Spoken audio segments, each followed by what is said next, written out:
இன்னைக்கு theatre release ஆன படம் தான் மதராசி. சிவகார்த்திகேயன் நடிச்சதுலயே பெஸ்ட் ஆக்ஷன் த்ரில்லர் படம்னா இந்த ஒரு படத்த கண்டிப்பா சொல்லியே ஆகலாம். ஏன்னா, இந்த ஒரு படம் முழுக்க முழுக்க எப்படி ஒரு சிவகார்த்திகேயன் ஃபேன்ஸுக்காண்டியே இந்த ஒரு படம் சரியான ட்ரீட்டா இருக்கும். ஏன்னா, ஏகப்பட்ட படத்துல நடிச்சிருக்காப்புல. ஏகப்பட்ட படத்துல நடிச்சதுலருந்து எந்த படமே அவ்வளோ முழுமையா ஸ்டார்ட்டிங்லேருந்து எண்ட் வரை எந்த ஒரு படமும் ஆக்ஷனாவே இருக்காது. அந்த நம்ம காக்கி சட்டை, டாக்டர் இந்த படம் வரிசைக்கு அடுத்து இந்த ஒரு படம் கண்டிப்பா இருக்கு.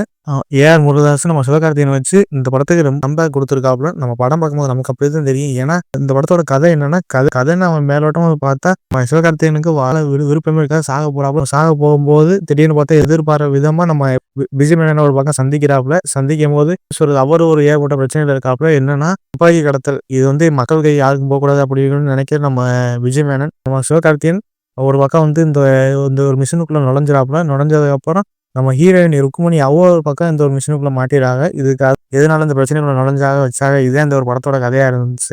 மெயினா நம்ம சொல்ல வேண்டியது நம்ம சிவகார்த்திகேயன் வேற லெவல்ல நடிச்சிருப்பாப்புல. அவர் எப்படி சொல்றது இந்த ஒரு படம் அவருக்கு புது விதமா இருக்கு. ஏன்னா, இந்த படத்த பார்க்கும்போது எப்படி சொல்றது ஏகப்பட்ட எமோஷன்ல இருந்து அவருக்கு ஒரு நோய் ஒண்ணு இருக்கிற மாரி காமிக்கும். அது ஒரு பக்கம் அவர் எப்படி சொல்றது அது ஒரு பக்கம் அவர் கண்ட்ரோலா வச்சுக்கிறது. ஏகப்பட்ட எமோஷனலா அவர் என்னென்ன பிரச்சனைகள்லாம் அவருக்கு வருது அப்படின்னு ஒரு பக்கத்துல அந்த ஒரு கேரக்டராவே வாழ்ந்திருப்பாப்புல இந்த ஒரு படத்துக்காண்டி. ஆனா அதுக்கு அடுத்து விஜய் மேனன் அவர் நம்ம சொல்லியான நேரத்துல ஒரு பெஸ்ட் ஆக்டர்னா அவரை சொல்லலாம். ஐயப்பன் கௌசிங்க படம் அதுல எப்படி சொல்றது ஒரு வில்லத்தனமா ஒரு மனுஷனுக்கு ஈகோ வந்தா எப்படி இருப்பாங்க.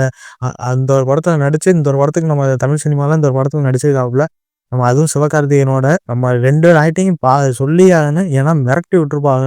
அந்த ஆக்டர் வேற லெவல்ல நடிச்சு கொடுத்து போயிட்டே இருப்பாப்புல. அதுக்கு அடுத்து நம்ம ருக்மணியை வச்சுதான் கதையை நம்ம வடமகம் நமக்கு தெரியும். இது ருக்மணினால தான் ஏகப்பட்ட பிரச்சனைகள நம்ம சிவகார்த்திகேயன் தன்னைத்தானே மாட்டிக்கிறாப்புல. அதுக்கடுத்து நம்ம வாண்டடா நம்ம எப்படி சொல்றது நம்ம ருக்மணி ஒரு பக்கம் இதுல மாட்டி தைக்கிறாங்க. ருக்மணிக்கு இந்த ஒரு கேரக்டரா போட்டு வச்சிருப்பாங்க. அதை பார்க்கும்போது நமக்கு செம்ம இன்ட்ரெஸ்டிங்கா இருக்கு. ஆனா இதுல நடிச்ச நம்ம வில்லன் துப்பாக்கி படத்துல வில்லன் நடிச்சிருப்பாங்கல்ல ஜம்வால் அப்படின்னு ஒரு ஆக்டர் தக்காளி அந்த மனுஷன் நடிக்கிற படம் ஃபுல்லா ஒரு ஆக்ஷன் படமா தான் இருக்கு. அவர் எப்படி சொல்ற ஒரு பெரிய ஆக்டர் இந்த ஜமால் ஒரு ஹிந்தி ஆக்டர். ஆனா தாறுமாறா நடிச்சு கொடுத்துருக்காப்புல. ஸ்டார்டிங்ல இருந்து ஒரு ஃபைட் சீன் வரும் பாருங்க. தக்காளி என்னையா ஃபைட் சீன் எப்படிடா எடுத்தீங்க அப்படின்னு நமக்கு தோணுச்சு. ஃபைட் சீன் தாறுமாறா மிரட்டி விட்டுருப்பாப்புல. அதுக்கு அடுத்து செகண்ட் ஹாஃப்ல ஒரு ஃபைட் சீன் ஒன்று வரும். ஒரு போலீஸ் குவார்டர்ஸ் மாதிரி ஒன்று இருக்கு. அதுல இருந்து தப்பிச்சு அதுல ஒரு ஃபைட் சீன் ஒன்று வரும் பாருங்க. அதுல ஒரு பக்கம் பார்த்தா ஒரு பிஜிஎம் போட்டுக்கிட்டு வேற லெவல்ல இருக்குங்க கைஸ். அவருக்கு எப்படி சொல்றது நான் சிவகார்த்திகேயனை ரசிச்சதை விட நம்ம ஜம்வால் அவரை ரசிச்சதான் ரொம்ப அதிகம். ஏன்னா நமக்கு அப்படி ஸ்கிரீன் பிளேல இருந்து எல்லாமே அந்த ஒரு வில்லனுக்கு வேற லெவல்ல போட்டு காமிச்சிருப்பாங்க. அதை பார்க்கும்போது நமக்கே கொஞ்சம் ஏகப்பட்ட கூஸ்பம்பும் வரும். ஆனா நம்ம எப்படி சொல்ற சிவகார்த்திகேயன் ஆக்ஷனை விட அவரோட ஆக்ஷன் அது வேற லெவல்ல இருக்கு. அதை பார்க்கும்போது நமக்கு செம்ம இன்ட்ரெஸ்டிங்கா இருக்கு. அடுத்து நம்ம மெயினா சொல்ல வேண்டியது வில்லனுக்கு இன்னொரு ஹீரோவா சபீர்னு அப்படின்னு ஒருத்தர் வருவாப்புல. அது ஏர்பட்ட அப்புறமா நடிச்ச நம்ம டான்சிங் ரோஸ் அவர் தான் இந்த ஒரு படத்துல நடிச்சிருப்பாப்புல. தக்காளி வில்லத்தனத்தை மிரட்டி விட்டு போயிருப்பாப்புல. நம்ம அதான் அந்த ஒரு கேரக்டர் பார்க்கும்போது நமக்கு செம்ம இன்ட்ரெஸ்டிங்கா இருந்துச்சு.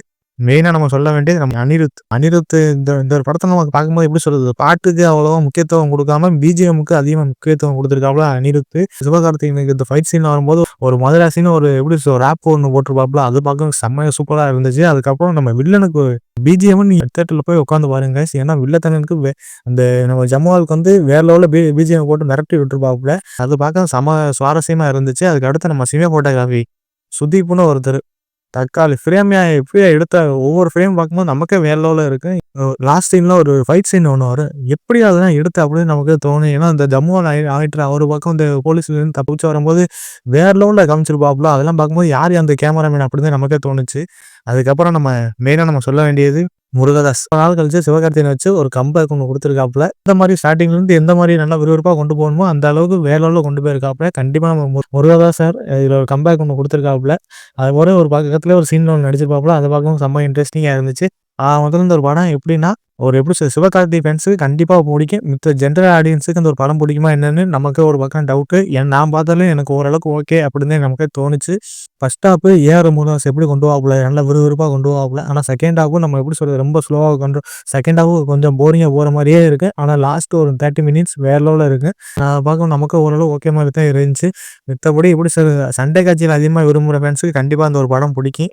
மொத்தத்துல அந்த ஒரு படத்தை நம்ம ஃபேமிலியா ஒரு ஒன் டைம் வாட்ச் பண்ணி பார்க்கலாம். கண்டிப்பா நம்ம ஜம்வால் அவருக்காண்டி அந்த படத்தை கண்டிப்பா தயவுசெய்து போய் பாருங்களேன். அப்படிதான் நமக்கு தோணுச்சு. ஏன்னா சிவகார்த்திகேயனை விட நம்ம நம்ம வில்லனுக்கு இதுல நம்ம ஏகப்பட்ட மவுஸ் அதிகமா இருக்கு. படம் பார்க்கும்போது உங்களுக்கே தெரியுங்க. ஏன்னா அவர் ஃபைட் சீன்ல இருந்து எல்லாமே சூப்பரா வடிவமைச்சிருப்பாங்க. மொத்தம் இந்த ஒரு படம் ஒரு மஸ்ட் வாட்சான ஒரு ஒன் டைம் வாட்ச் பண்ணி பார்க்குற மாதிரி தான் இருக்குங்க. மித்த ஜென்ரல் ஆடிஷன் பிடிக்குமா என்னன்னு தெரியல. கண்டிப்பா நம்ம சிவகார்த்திகேயன்ஸ்காண்டி இந்த ஒரு படம் கண்டிப்பா தாராளமா உட்காந்து பார்க்கலாம் கைஸ்.